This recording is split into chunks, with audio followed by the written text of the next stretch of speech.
Indonesia memiliki perlengkapan terbaik di dunia untuk memerangi perubahan iklim. Hutan seperti ini dipandang sebagai paru-paru dunia dan lahan gambut bertindak ibarat sebuah bank yang menyimpan deposito karbon selama ribuan tahun. Keuntungan itu kini berubah menjadi asap secara dramatis.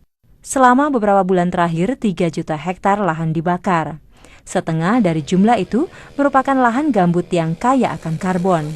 This is absolutely appalling. I have never seen anything like it. This is clearly an absolutely apocalyptic scene, I would say. Kebakaran yang terjadi di Indonesia melepaskan jumlah gas rumah kaca mencapai 2 kali lipat dari yang dilepaskan Jerman dalam setahun. Namun, utusan khusus Presiden Indonesia mengenai perubahan iklim mengatakan Indonesia tak perlu malu atau minta maaf. Malu sih ya, saya prihatin lah ya. Malu sih, ini keadaan masalah. Kalau sengaja, malu. Kalau kira nyuri, ketahuan malu. Ini mah barang hilang, sama-sama. Tapi ini sengaja, udah jelas sengaja. Tidak sengaja. Ribuan orang tuh, saya tidak percaya bahwa ribuan orang petani itu jelek semuanya. Yang jelek itu adalah mungkin orang-orang di perkebunan yang menyuruh dia. Itu kan nggak banyak. Ya paling 10, 20, 30, bukan ribuan. Jadi Bapak merasa seperti kebakaran ini adalah bencana alam? Karena alam. Bukan, kalau bencana kan dinyatakan, ini tidak dinyatakan sebagai bencana alam. Ini adalah kebakaran karena alam. Kan El Nino kan bukan bikinan pemerintah. Kan diakui itu adalah El Nino. Ya itu kan alam.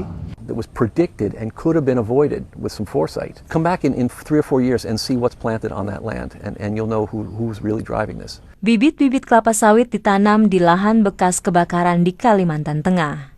Kebakaran yang menghabiskan area itu mengancam pusat perlindungan orang utan di dekatnya. Kita harus menghormati presumption of innocence, jadi asas praduga tidak bersalah.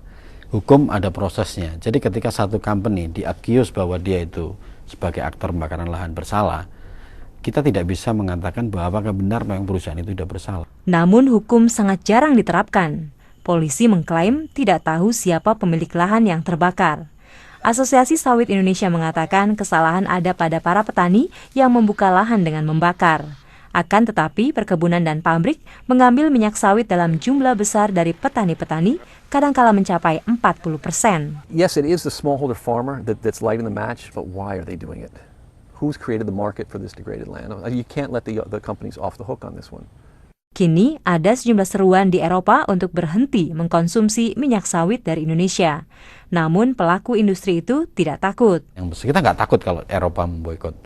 Kita punya Cina, ada Pakistan, ada India, ada Middle East, kemudian ada East Europe yang itu pasar baru yang masih bisa dikembangkan. Namun Presiden Indonesia Joko Widodo bertekad untuk mengendalikan industri sawit. Dia menyerukan diadakan peninjauan untuk semua konsesi perkebunan di lahan gambut. Para ahli memperingatkan bahwa jika tiada perubahan berarti, kebakaran akan kembali berkobar tahun depan.